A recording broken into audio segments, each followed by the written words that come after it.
So over here you can see that I have a blog, and if I were to go around and click on read more, then it redirects out onto another page right here. And this blog has a particular address, as you can see. But let's say I type in incorrect address over here and press enter. Once you do that, you can see it says, sorry, the page you're looking for in this blog does not exist. But let's say you want to change this message when an error occurs in your blog. Then you can go around and change out the 404 error message as well.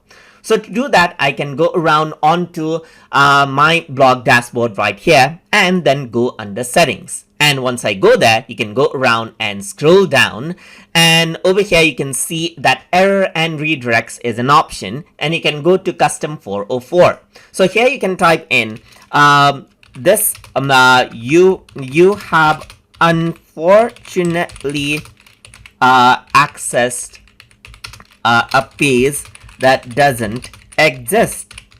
I'm just going to go around and let's say, for example, say go to it's suggested to go to the home page and access the page you want from there. So let's say I want to give the users this message. So I'm going to go around and hit save.